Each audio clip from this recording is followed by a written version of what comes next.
আসসালামু আলাইকুম বন্ধুরা, ঈদের 2 দিন সবার প্রচুর গোশ খাওয়া হয়েছে, তাই আজকে নিয়ে আসলাম মাছের রেসিপি। তবে এটা আমার রেসিপি না, এটা হচ্ছে আমার মায়ের মাছের রেসিপি। আর এই মাছটা হলো কাতল মাছ। এই কাতলা মাছের রেসিপিটি আজকে তোমাদের সাথে শেয়ার করব। তো প্রথমে এখানে ধুয়ে পরিষ্কার করে কিছু কাতলা মাছ নেওয়া হয়েছে। আর দেখেই বুঝতে পারছো মাছটা কত বড় সাইজের ছিল। তো চুলায় একটি কড়াই বসিয়ে তার মধ্যে দিয়ে দেওয়া হচ্ছে পেঁয়াজ কুচি আর দিয়ে দেওয়া হচ্ছে তেল। তো তেলটা দিয়ে দেওয়ার পর এখন এই পেঁয়াজটাকে গোল্ডেন ব্রাউন করে অর্থাৎ ব্রেস্তার মতো করে ভেজে নেওয়া হবে।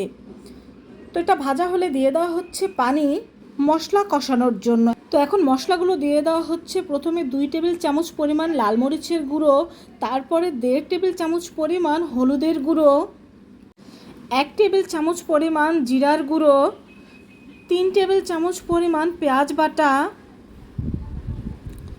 2 টেবিল চামচ পরিমাণ আদা বাটা আর 1.5 টেবিল চামচ পরিমাণ রসুন বাটা। এখন এই মশলাটাকে ভালোভাবে কষানো হবে। আর এখন দিয়ে দেওয়া হচ্ছে এখানে স্বাদ মতো লবণ। আমাদের বাসায় মূলত মাছটা ভেজেই রান্না করা হয়, কিন্তু যেদিন মাছ নিয়ে আসা হয়, কোনো বড় সাইজের মাছ নিয়ে আসা হলে সেদিন প্রথম দিন এইভাবে করে রান্না করা হয়। দিয়ে দেওয়া হলো গোটা গরম মশলা আর 2টো তেজপাতা। আর এইভাবে করে রান্না করলে কিন্তু এই মাছটা সত্যিই খেতে অনেকটা ভালো হয়, কারণ প্রথম দিন মাছটা কিন্তু কোনো ফ্রিজে রাখা হয় না, তখন কেটে সাথে সাথে এটাকে রান্না করা হয়। কিন্তু পরবর্তীতে যখন ফ্রিজে রাখা হয় তখন এটাকে ভেজে রান্না করা হয়। তো মাছটা এখন মশলা কষানোর পর মশলার মধ্যে দিয়ে দেওয়া হচ্ছে। আর এখানে মশলা কিন্তু অবশ্যই ভালোভাবে কষিয়ে নেবেন, কারণ মশলা যত ভালোভাবে কষিয়ে নেবেন ততই কিন্তু এর টেস্টটা ভালো হবে। তো সব মাছগুলো দিয়ে দেওয়ার পরে এখন এই মাছটাকে ভালোভাবে কষিয়ে নেওয়া হবে। আর এখানে কিন্তু সবগুলো মাছ আমরা রান্না করিনি, যে মাছটা নিয়ে আসা হয়েছিল তার অর্ধেকটা মাছ এখানে নেওয়া হয়েছে। তো মশলার সাথে মাছটা ভালোভাবে কষিয়ে নেওয়ার পর দিয়ে দেওয়া হচ্ছে পরিমাণ মতো পানি। তো পানিটা দিয়ে দেওয়ার পর হালকা হাতে এটাকে একটু নেড়ে দেওয়া হচ্ছে।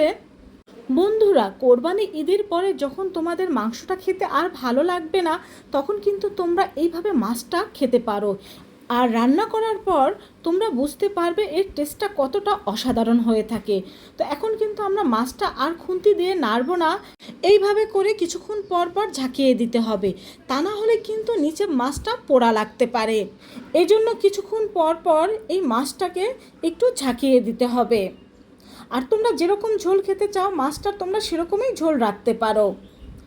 তো আমাদের মাছটা কিন্তু হয়ে গিয়েছে। এখন এই মাছটাকে আমরা নামিয়ে নেব, আর নামিয়ে তোমাদের সার্ভ করে দেখিয়ে দেব।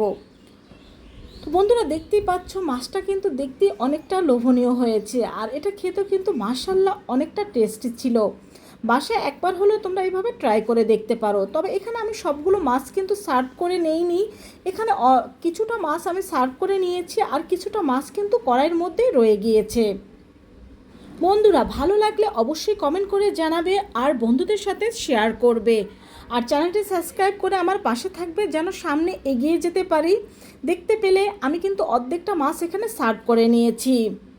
তো ভালো লাগলে অবশ্যই বাসায় ট্রাই করবে। সবাই ভালো থেকো। আল্লাহ হাফেজ।